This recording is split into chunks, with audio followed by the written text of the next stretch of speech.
ప్రభునామానికి మహిమ కలుగును గాక. కూడొచ్చిన మీ అందరికీ, కర్మిల ఆత్మీయ సహవాస సంఘ విశ్వాసులందరికీ మన ప్రభువును ప్రియరక్షకుడునైన యేసుక్రీస్తు వారి శ్రేష్టమైన నామములో శుభములు మరియు అందరికీ వందనాలండి. నిర్గమకాండం 20వ అధ్యాయాన్ని మనం ధ్యానం చేసుకుంటున్నాం. నిర్గమకాండం 20వ అధ్యాయం.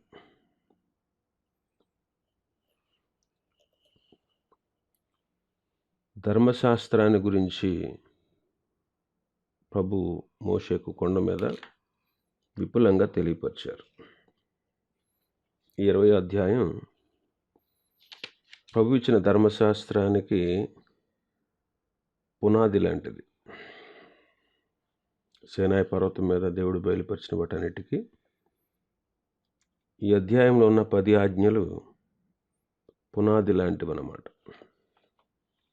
వాటిని గురించి మనం ధ్యానం చేసుకుంటున్నాం.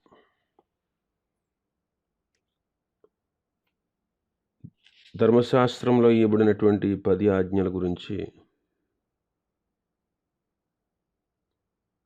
మనం గత దినంలో కొన్ని విషయాలు ధ్యానం చేసుకున్నాం.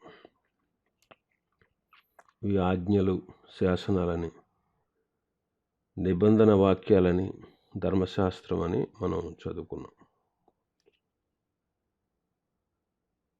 ఈ 10 ఆజ్ఞలు ధర్మశాస్త్రం అంటారు.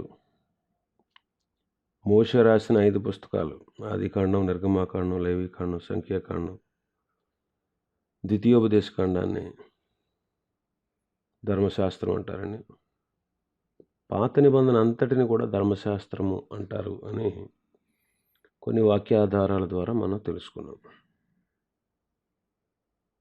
ఇంకా ఈ 10 ఆజ్ఞలు దేవుడు తన చేతి వ్రేలుతో 2 పలకల మీద రాశారు అని మనం తెలుసుకున్నాం. ఈ ఆజ్ఞలను యేసుక్రీస్తు ప్రభువారు 2 ఆజ్ఞలుగా చెప్పి మాట్లాడినట్టు కూడా మనం క్రొత్త నిబంధనలో చదువుకున్నాం. ఇంకా ఈ ఆజ్ఞల విషయమై కొన్ని తప్పు అభిప్రాయాలు మనం గత దినం ధ్యానం చేసుకున్నాం. ధర్మశాస్త్రం యొక్క శ్రేష్టత ఏంటో మనం చూద్దాం. ధర్మశాస్త్రం యొక్క శ్రేష్టత. రోమాపత్రిక 7వ అధ్యాయం 12వ వచనం. రోమాపత్రిక 7వ అధ్యాయం 12వ వచనం. కాబట్టి ధర్మశాస్త్రము పరిశుద్ధమైనది. ధర్మశాస్త్రము పరిశుద్ధమైనది.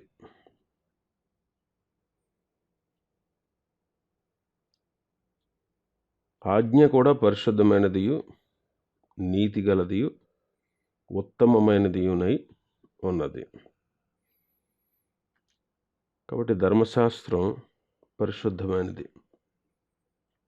14లో 7:14 రోమా. ధర్మశాస్త్రము ఆత్మ సంబంధమైనదని ఎరుగుదుము. ఆత్మ సంబంధమైనది.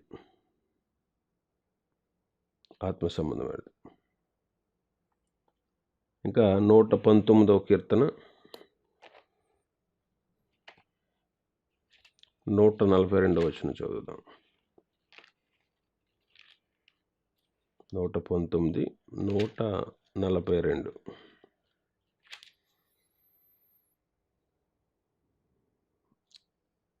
నీ నీతి శాశ్వతమైనది, నీ ధర్మశాస్త్రము కేవలము సత్యము. కేవలము సత్యం. తిమోతి మొదటి పత్రిక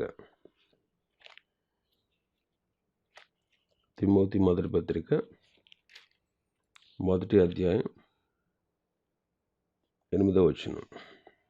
ఆయనను శ్రీమంతుడగు దేవుడు నాకు అప్పగించిన ఆయన మహిమగల సువార్త ప్రకారము ధర్మశాస్త్రము ధర్మ విరోధులకు, అవిధేయులకు, భక్తిహీనులకును, పాపిష్టులకును, అపవిత్రులకును, మత దోషకులకును, పితృహంతకులకు, మాతృహంతకులకు, నరహంతకులకు, వ్యభిచారులకు, పురుష సంయోగులకు, మనుష్య చోరులకు, అబద్ధికులకు, అప్రమాణికులకు, హితబోధకు విరోధమైన వాడు మరి ఎవడైనా ఉండిన ఎడల అట్టివానికి నియమింపబడిన కానీ నీతిమంతునికి నియమింపబడలేదని ఎరిగిన వాడైన నీతిమంతునికి నియమింపబడలేదని ఎరిగిన వాడు ఎవడైనను ఎరిగి ధర్మానుకూలంగా దాన్ని ఉపయోగించిన ఎడల ధర్మశాస్త్రము మేలైనదని మనము ఎరుగుదాం.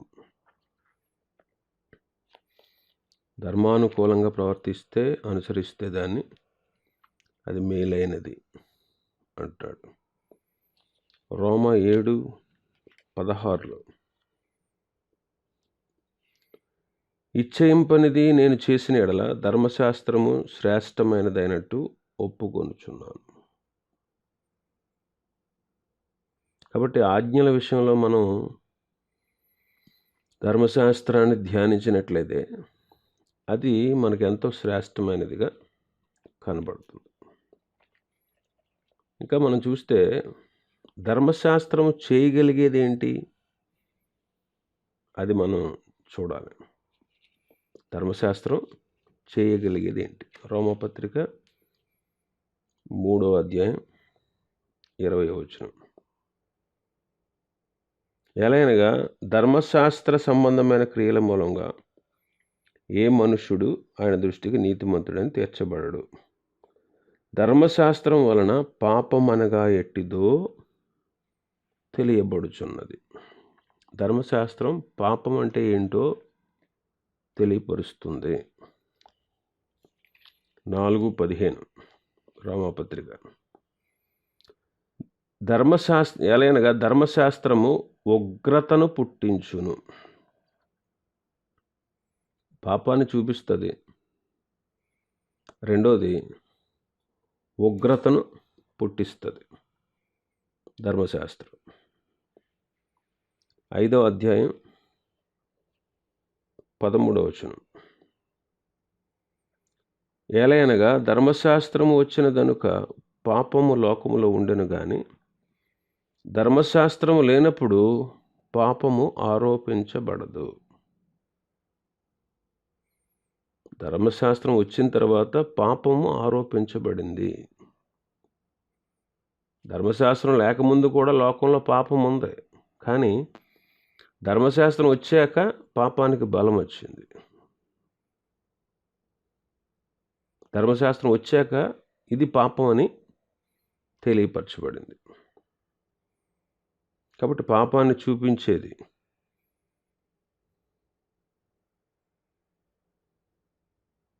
కాబట్టి ధర్మశాస్త్రం చేయగలిగింది ఏంటంటే పాపాన్ని చూపిస్తుంది, ఉగ్రత పుట్టిస్తుంది,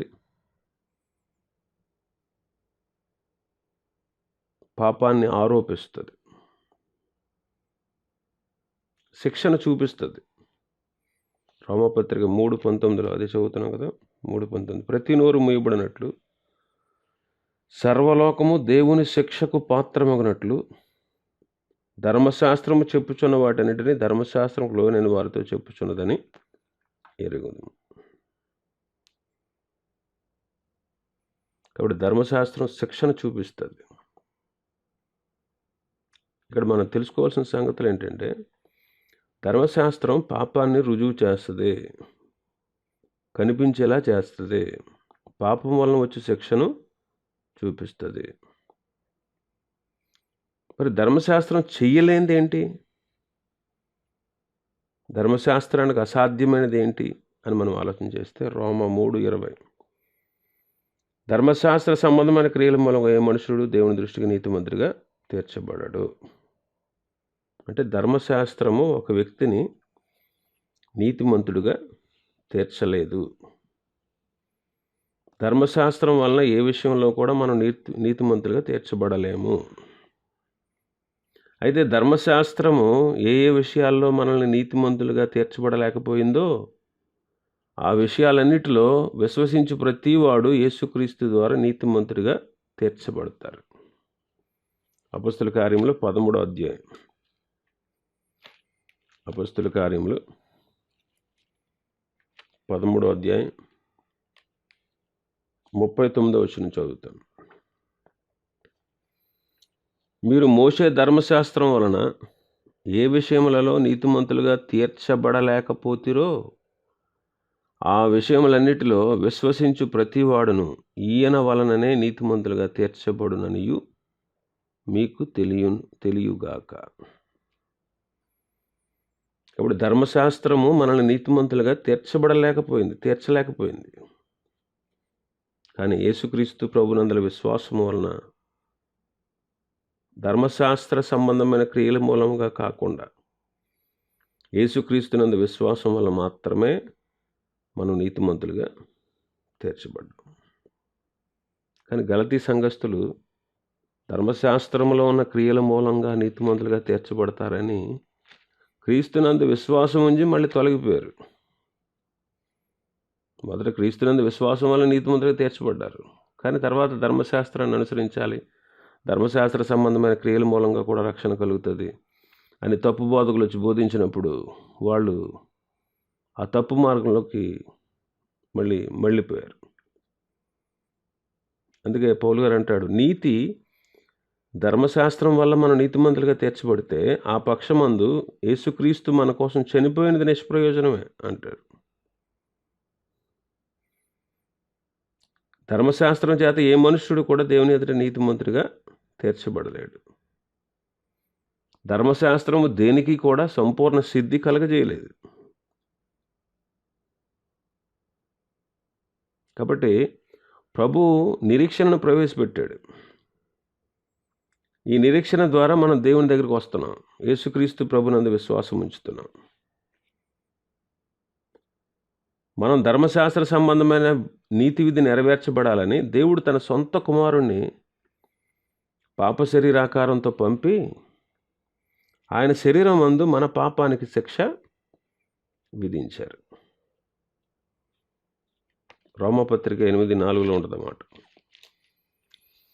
రోమపత్రిక 8వ అధ్యాయం 4వ వచనం, 3-4 వచనాలు. శరీరమును అనుసరింపగా ఆత్మను అనుసరించి నడుచుకుని మన యందు ధర్మశాస్త్ర సంబంధమైన నీతి విధి నెరవేర్చబడవలనని పాప పరిహారము నిమిత్తము దేవుడు తన సొంత కుమారుని పాప శరీరాకారముతో పంపి ఆయన శరీరమందు పాపమునకు శిక్ష విధించాను.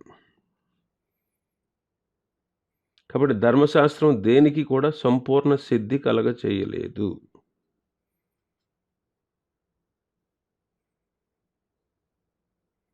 కాబట్టి ధర్మశాస్త్రం వల్ల ఏ మనుషుడు నీతిమంతుడిగా తీర్చబడడు.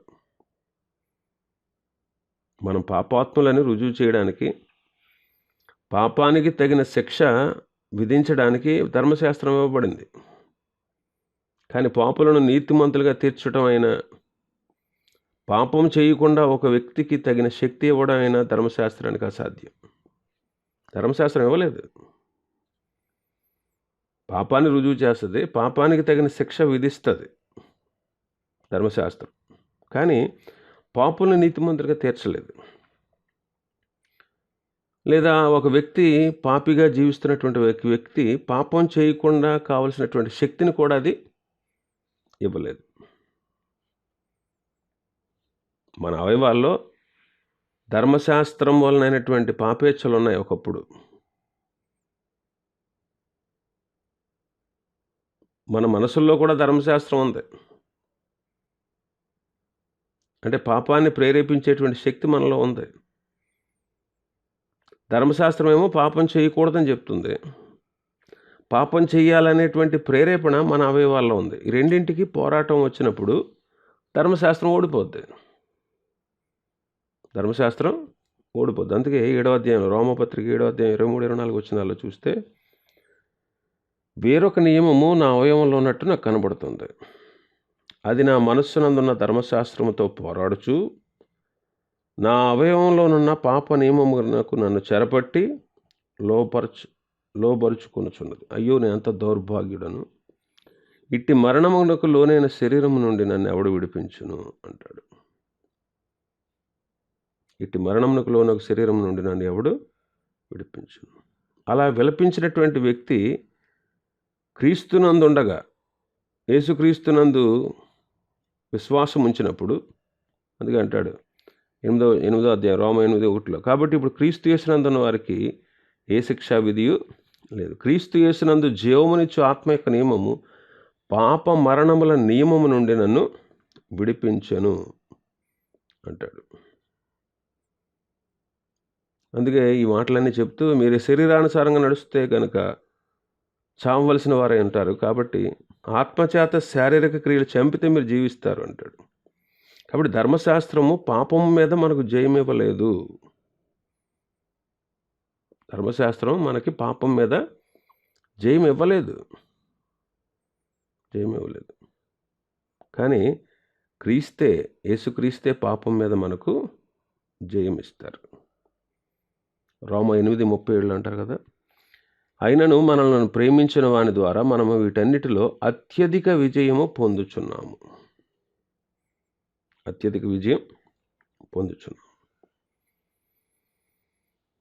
ఇప్పుడు జ్వరం చూడడానికి థర్మామీటర్ ఎలా ఉపయోగపడద్దో పాపాలు చూపించడానికి ధర్మశాస్త్రం అలాగే ఇవ్వబడింది. థర్మామీటరు జ్వరం చూపిస్తుందే కానీ జ్వరాన్ని తీసివేయలేదు.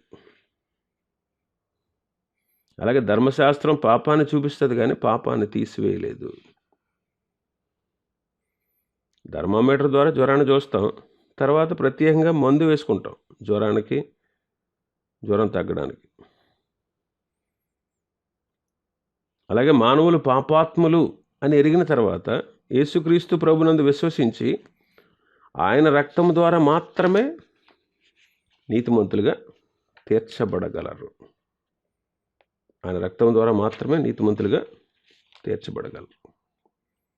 కాబట్టి రోమ 3:24 అంటాడు కదా, రోమ 3:24.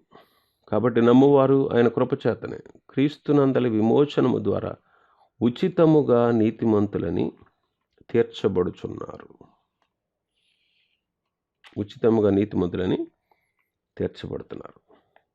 రోమ 8:5, 8, 9 వచనాలు. అయితే దేవుడు మన ఎడల తన ప్రేమను వెల్లడిపరుచుచున్నాడు. ఎట్లనగా మనం ఇంకనూ పాపులమై ఉండగానే క్రీస్తు మన కొరకు చనిపోయాను. కాబట్టి ఆయన రక్తం వలన ఇప్పుడు నీతిమంతులుగా తీర్చబడి మరింత నిశ్చయముగా ఆయన ద్వారా ఉగ్రత నుండి రక్షింపబడుదుము. కాబట్టి ధర్మశాస్త్రం మనని నీతిమంతులుగా తీర్చజాలదు. యేసుక్రీస్తునందల విశ్వాసము ద్వారానే, ఆయన మన కొరకు చనిపోయినందువల్లే, ఆయన రక్తం వలననే ఇప్పుడు మనం నీతిమంతులుగా తీర్చబడుచున్నాం. మరింత నిశ్చయముగా ఉగ్రత నుంచి కూడా తప్పించబడుతున్నాం. ఇంకా తర్వాత మరొక విషయాన్ని చూస్తే, ధర్మశాస్త్రం రక్షణకు మూలం కాదు. ధర్మశాస్త్రం వల్ల ఏ వ్యక్తి రక్షణ పొందలేడు. చెరసాల నాయకుడు అపోస్తలులను అడుగుతాడు, అయ్యలారా రక్షణ పొందుటకు నేనేం చేయాలి అని.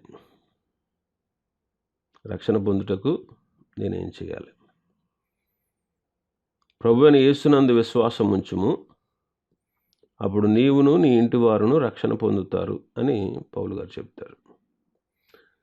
అంతేగాని ధర్మశాస్త్రాన్ని కానీ సబ్బాతును కానీ ఆచరించమని చెప్పలేదు అక్కడ. ఇంకా యెరూషలేములో ఉన్నటువంటి సంఘంలో సున్నతిని గూర్చిన వాదం వచ్చినప్పుడు అపోస్తలుల మధ్యలో పేతురు లేచి, ప్రభువైన యేసు కృపచేతనే మనము రక్షణ పొందుచున్నాము అని నమ్ముతున్నాం కదా అని చెప్తాడు. కాబట్టి క్రీస్తునందు విశ్వాసం ద్వారానే రక్షణ. అంతేగాని ధర్మశాస్త్రాన్ని ఆచరిస్తే రక్షణ పొందుతారు అని ఎక్కడ చెప్పలేదు. సిలువలో దొంగ కూడా యేసు ప్రభుని వేడుకున్నాడు. ప్రభు ఏమన్నారు? నేడు నీవు నాతో కూడా పరదైసులో ఉండు అన్నారు. ధర్మశాస్త్రాన్ని అనుసరించిన వారే పరదైసులో ఉంటారని చెప్పలేదు.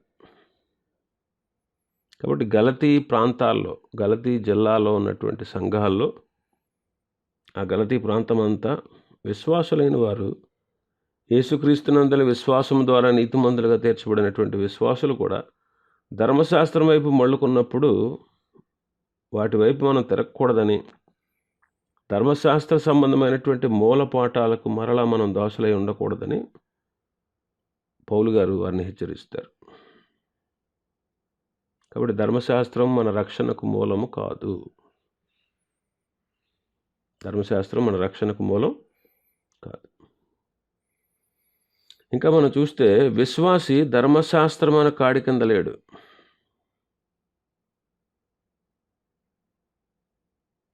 విశ్వాసి ధర్మశాస్త్రం అనే కాడి క్రింద లేడు. రోమపత్రిక అంతా మనం చదివితే 6వ అధ్యాయంలో ఒక విశ్వాసి క్రీస్తు మరణమందు ఆయనతో కూడా ఏకత్వాన్ని పొందుకున్నాడు. ఒక విశ్వాసి యేసుక్రీస్తు మరణమందు ఏకత్వాన్ని పొందుకున్నాడు అని ప్రకటిస్తూ ఉంది. దానికి బాప్తిస్మం అనేది ఒక సూచనగా ఉంది. రోమాపత్రిక 12వ అధ్యాయం నుంచి మనం చదివితే విశ్వాసి తమ బ్రతుకును కాపాడుకునేటువంటి సిద్ధాంతాలను ప్రకటిస్తూ ఉంది. కాబట్టి విశ్వాసి కృపకే కానీ ధర్మశాస్త్రముకు లోనైన వాడు కాదు. అందుకే పాపం మన మీద ప్రభుత్వం చేయలేదు అంటాడు రోమపత్రిక 6:14. రోమ 6:14. మీరు కృపకే కానీ ధర్మశాస్త్రముకు లోనైన వారు కారు గనుక పాపము మీ మీద ప్రభుత్వము చేయదు. పాపం మీ మీద ప్రభుత్వం చేయదు. విశ్వాసులకు నీతి సహితమైన బ్రతుకు అవసరం లేదని తప్పుడు సిద్ధాంతాలు చాలామంది మాట్లాడుతూ ఉంటారు. మనం కృపకే కానీ ధర్మశాస్త్రంకు లోనైన వారం కాదు. అలాగని పాపం చేస్తామా? ఎప్పుడు చేయకూడదు. అది ఎన్నటికీ కూడదు. ఇప్పుడు రోమపత్రికలో మనం చదివితే పాపం ఎక్కడ విస్తరించిందో అక్కడ కృప అమితముగా విస్తరించింది అంటాడు. అలాగని ఏమన్నారు? కృప విస్తరించాలని మనం పాపంలో నిలిచి ఉంటామా అని అడుగుతాడు. పాపం విషయమే చనిపోయామండి ఒకప్పుడు మనం. మళ్ళీ ఇంకెలా పాపంలో జీవిస్తాం చెప్పండి? పాపం విషయం చనిపోయాం ఒకప్పుడు మనం. మళ్ళా పాపంలో ఎలా బ్రతుకుతాం?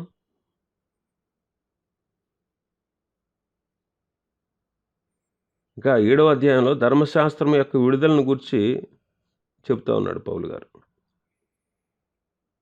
మనం దేవుని కొరకు ఫలాలు ఫలించాలి. మృతులలో నుండి లేచిన క్రీస్తును మనం చేరాలి. కాబట్టి ఆయన శరీరం ద్వారా ధర్మశాస్త్రం విషయమే మనం కూడా చనిపోయాం. 7వ అధ్యాయం 4-5 వచనాలు చూస్తే, కావున నా సహోదరులారా, మనం దేవుని కొరకు ఫలములు ఫలించినట్లు మృతులలో నుండి లేపబడిన క్రీస్తును వేరొకను చేరుటకై మీరును ఆయన శరీరము ద్వారా ధర్మశాస్త్ర విషయంలో మృతులైతిరి. ధర్మశాస్త్ర విషయమై మృతులైతిరి. ఎలాగనగా మనం శరీర సంబంధమైనప్పుడు మరణార్థమైన ఫలం ఫలించుటకే ధర్మశాస్త్రం వలనైన పాపేచ్ఛలు మన అవయవంలో కార్యసాధములై ఉండెను. 7వ వచనం, కాబట్టి ఏమందుము? ధర్మశాస్త్రము పాపమైన అట్లనరాదు. ధర్మశాస్త్రం వలననే గాని పాపమనగా ఎట్టిదో నాకు తెలియకపోవును. ఆశింపవద్దని ధర్మశాస్త్రము చెప్పని ఎడల దురాశ అయిన ఎట్టిదో నాకు తెలియకపోవును.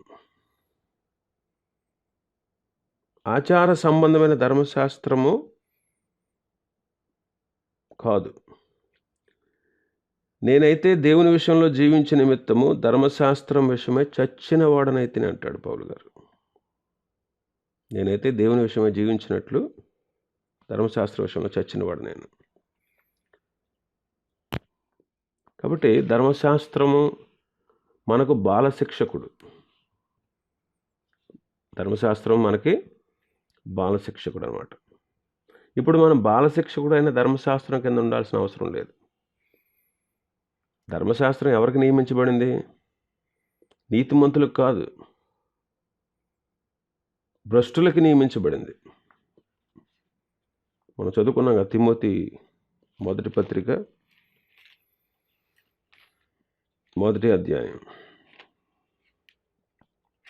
8వ వచనం నుంచి. ఆయనను శ్రీమంతుడకు దేవుడు నాకు అప్పగించిన ఆ మహిమగల సువార్త ప్రకారము ధర్మశాస్త్రము ధర్మ విరోధులకు, అవిధేయులకు, భక్తిహీనులకు, పాపిష్టులకు, అపవిత్రులకు, మాతృహంతకులకు, పితృహంతకులకు, మతదోషకులకు, నరహంతకులకు, వ్యభిచారులకు, పురుష సంయోగులకు, మనుష్యచోరులకు, అబద్ధికులకు, అప్రమాణికులకు, హితబోధకు విరోధమైన వాడు ఎవడైనా ఉంటే అట్టివాడికి నియమించబడింది, కానీ నీతిమంతునికి నియమించబడలేదు. అయితే ధర్మానుకూలంగా దాన్ని ఉపయోగిస్తే ధర్మశాస్త్రం మేలైనదని మనం ఎరుగుదుము అంటున్నాడు. కాబట్టి ధర్మశాస్త్రం భ్రష్టుల కొరకు నియమించబడింది, కానీ నీతిమంతుల కొరకు కాదని మనం ఎరిగి ధర్మానుకూలంగా నడిస్తే ధర్మశాస్త్రము మనకు మేలే చేస్తుంది. కాబట్టి దేవుని పిల్లలు ధర్మశాస్త్రమును కాడి క్రింద ఉండక్కర్లేదు. ధర్మశాస్త్రం పాపం చూపించడానికి, శిక్ష విధించడానికి నియమించబడింది, కానీ విశ్వాసి అవలంబించడానికి కాదు. విశ్వాసి అవలంబించడానికి కాదు. యేసుక్రీస్తు ధర్మశాస్త్రం అంతా నెరవేర్చారు. మత్తయి సువార్త 5వ అధ్యాయం,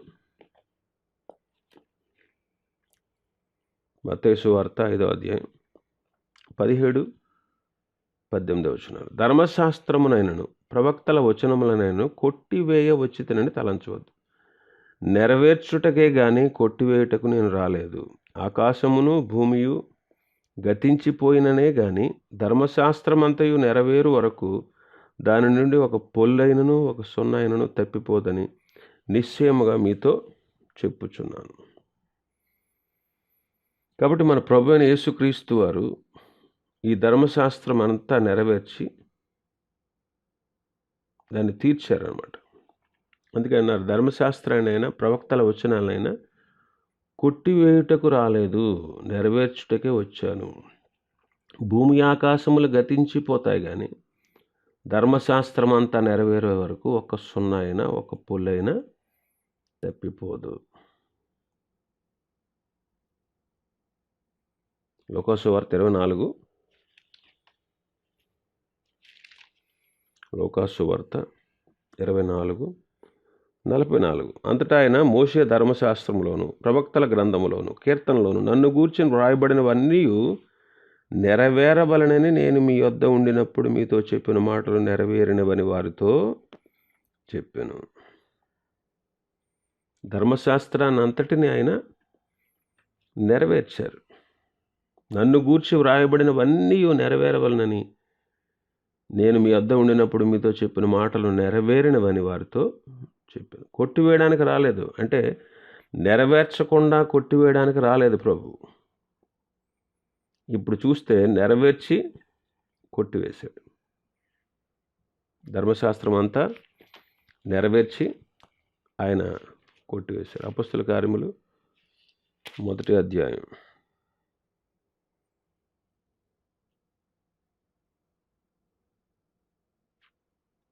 1వ అధ్యాయం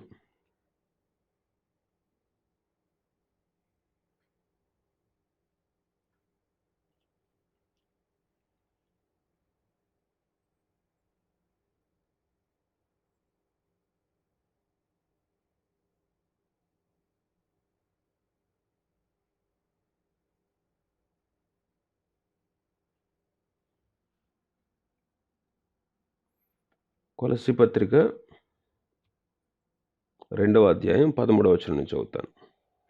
మరియు అపరాధముల వలనను శరీరమందు సున్నతి పొందకు ఇండుట వలనను మీరు మృతులై ఉండగా దేవుడు వ్రాతపూర్వకమైన ఆజ్ఞల వలన మన మీద రుణముగాను మనకు విరోధముగాను నుండిన పత్రమును మేకులతో సిలువకు కొట్టి దాని మీద చేవ్రాతను తుడిచివేసి మనకు అడ్డము లేకుండా దాన్ని ఎత్తివేసి మన అపరాధములన్నిటినీ క్షమించి ఆయనతో కూడా మిమ్మును జీవింపచేసెను. ఆయన ప్రధానులను అధికారులను నిరాయుధులుగా చేసి శిలువ చేత జయస్వంతో వారిని పట్టి తెచ్చి బాహాటముగా వేడుకకు కనుపరచెను.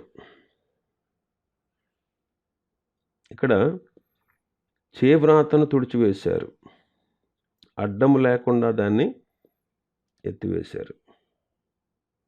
విధిరూపకమైన ఆజ్ఞలు గల ధర్మశాస్త్రాన్ని తన శరీరమందు కొట్టివేయుట చేత మధ్య గోడను పడగొట్టాడు. విధిరూపకమైన ఆజ్ఞలు గల ధర్మశాస్త్రము అంటే విధిరూపమైన ఆజ్ఞలు గల ధర్మశాస్త్రం అంటే ఆయన విధించిన నిబంధన, అనగా 10 ఆజ్ఞలు గల పలకలు అని అర్థమవుతా ఉంది మనకి. కాబట్టి ధర్మశాస్త్రము కొట్టివేయబడింది అని చదువుతున్నాం. ధర్మశాస్త్రాన్ని తీసుకొచ్చినప్పుడు మోషే ముఖం ప్రకాశించింది. అయితే మోషే ముఖం ప్రభు సన్నిధిలో ఉండి ధర్మశాస్త్రాన్ని తీసుకొచ్చినప్పుడు ప్రకాశించడాన్ని ఇశ్రాయేలు చూచి తట్టుకోలేకపోయారు. కాబట్టి మోషే ముఖం మీద ముసుగు వేసుకున్నాడు. అయితే తర్వాత క్రమేణా ఆ ముఖ ప్రకాశం ఏమైంది? తగ్గిపోయింది. అందుకే ప్రభు సిలువలో సమాప్తమైనది అని చెప్పారు. సిలువలో ఏమని చెప్పారు? సమాప్తం అని చెప్పారు. అంటే ఆయన సిలువ మరణం ధర్మశాస్త్రం యొక్క సకల విధుల నుండి మనలను స్వతంత్రులుగా చేస్తూ ఉన్నది అనే విషయం మనకి అర్థమవుతుంది. కాబట్టి యేసుప్రభు ధర్మశాస్త్రం యొక్క గుర్తులు, విధులు, ఛాయ అంతా కూడా నెరవేర్చాడు అన్నమాట. ఇప్పుడు మనం ధర్మశాస్త్రం నుంచి విడుదల పొందాం. అందుకే హెబ్రీ పత్రికలో అంటాడు, క్రొత్త నిబంధన అంటాడు. అంటే మొదటిది పాతదిగా చేశాడు. మొదటిది ఎలా చేశాడు? పాతదిగా చేశాడు. అందుకే క్రొత్త నిబంధన వచ్చింది. ఇర్మియా గ్రంథం 31లో, ఇర్మియా గ్రంథం 31వ అధ్యాయం 33వ వచనం చదువుతాను. ఈ దినములైన తర్వాత నేను ఇశ్రాయేలు వారితోనూ యోధా వారితోనూ చేయబోవు నిబంధన ఇదే.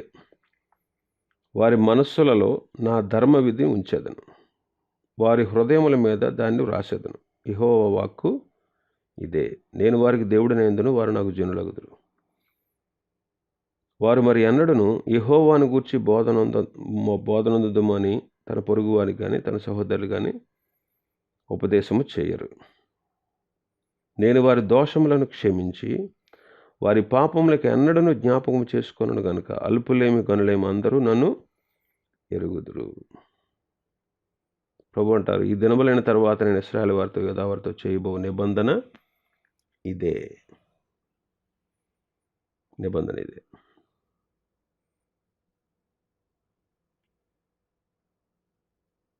కాబట్టి ధర్మశాస్త్రము కొట్టివేశాడు, నెరవేర్చాడు, కొట్టివేశాడు. కాబట్టి దాని బాధ్యతలు ఇంకా మనకు లేవు. అందుకే మనం ధర్మశాస్త్రం అనే కాడి క్రింద మనం లేవు. ధర్మశాస్త్రం యాక్చువల్గా ఇశ్రాయేలుకి అనుగ్రహించబడింది, అది అన్యులకు కాదు. ధర్మశాస్త్రం ఎవరికి అనుగ్రహించబడింది? ఇశ్రాయేలీలకి, అది అన్యులకి కాదు. అందుకే రోమా 9:4 ఏమంటాడు పౌలు గారు? వీరు ఇశ్రాయేలీలు దత్తపుత్రత్వమును, మహిమయు, నిబంధనలు, ధర్మశాస్త్ర ప్రధానమును, అర్చనాచారాదులను, వాగ్దానములు వీరివి. ఏమన్నాడు ఇక్కడ? దత్తపుత్రత్వం, మహిమ, నిబంధనలు, ధర్మశాస్త్ర ప్రధానము, అర్చనాచారాదులు, వాగ్దానములు వీరివి అంటారు.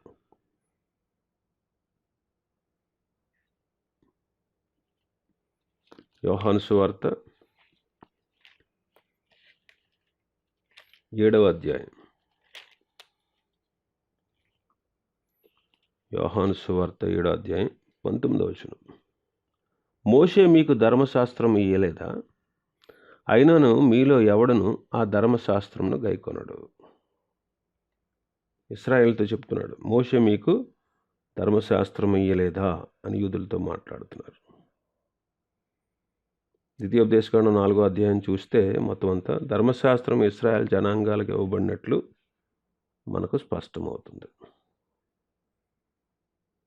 కాబట్టి ఇశ్రాయేలీలకు ఇవ్వబడింది కాబట్టి అది మన మీద పెట్టుకోవాల్సిన అవసరం లేదు,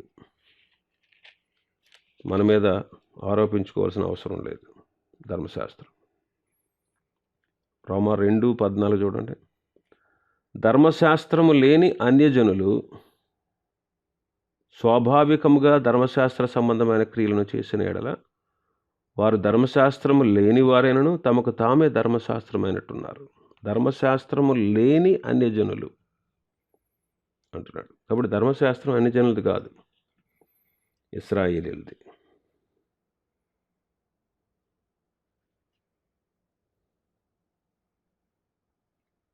మోషే ధర్మశాస్త్రం, యేసుక్రీస్తు ప్రభు ఇచ్చిన ధర్మశాస్త్రం, ఈ రెండు ఉన్నాయి. మోషే ధర్మశాస్త్రం కంటే యేసుక్రీస్తు ఇచ్చిన ధర్మశాస్త్రము మనం నెరవేర్చాలి. మోషే ధర్మశాస్త్రం నెరవేర్చనక్కర్లేదు. అందుకే మత్తయి సువార్త 5వ అధ్యాయంలో మనం చూస్తే 21వ వచనం నుంచి, మత్తయి సువార్త 5:21 నుంచి మనం చూస్తే మోషే ధర్మశాస్త్రాన్ని నెరవేర్చమని లేదు, యేసుక్రీస్తు ప్రభు ఇచ్చిన ధర్మశాస్త్రం మనం నెరవేర్చాలి. ఇప్పుడు 21వ వచనంలో ఏముంది? 5:21లో నరహత్య చేయవద్దు, నరహత్య చేయవాడు విమర్శకు లోనగనని పూర్వీకులతో చెప్పబడిన మాట మీరు విన్నారు కదా. అయితే నేను మీతో చెప్పేది ఏంటంటే అంటారు, నరహత్య చేసేవాడు విమర్శకు లోనగనని మోషే ధర్మశాస్త్రంలో ఉంది. అయితే ప్రభు చెప్పేది ఏంటి? తన సహోదరు మీద కోపపడేవాడు విమర్శకు లోనవుతాడు. కోపపడమే తప్పని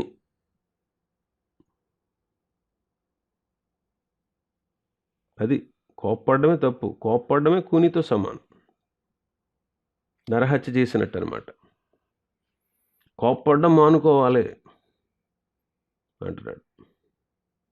ఇంకా మనం చూస్తే 27వ వచనం, వ్యభిచారం చేయవద్దని మోషే ధర్మశాస్త్రంలో ఉంది, కానీ ఒక స్త్రీని మోహపు చూపుతో చూస్తేనే అప్పుడే ఆమె హృదయంలో ఆమెతో వ్యభిచారం చేసిన వాడు అవుతాడు. ప్రభు చెప్పిన మాట ప్రకారం హృదయంలో ఆ చెడు కార్యములు చేయుటకు సమ్మతించినటువంటి వ్యక్తితో నీవు ఆ చెడు కార్యము చేయొద్దని నువ్వు చెప్పనవసరం లేదు. ఇప్పుడు హృదయంలో తీర్మానం చేసుకుంటే ఆ తీర్మానం ప్రకారం వాడు నిలబడాలి, జీవించాలి. కాబట్టి హృదయంలో తీర్మానం చేసుకోకుండా, సమ్మతి లేకుండా ఒక వ్యక్తి ఉంటే ఆ చెడు ఆశలతోనే తన కాలాన్ని గడిపేస్తాడు. కాబట్టి మన హృదయంలో మార్పు జరగాలి, కాబట్టి ఒక స్త్రీతో వ్యభిచరించడమే వ్యభిచారం అని పాత నిబంధన చెబుతుంది, కానీ మోహపు చూపుతో చూస్తేనే వ్యభిచారం ఉంటుంది యేసుక్రీస్తు ప్రభు చెప్పిన ధర్మశాస్త్రం.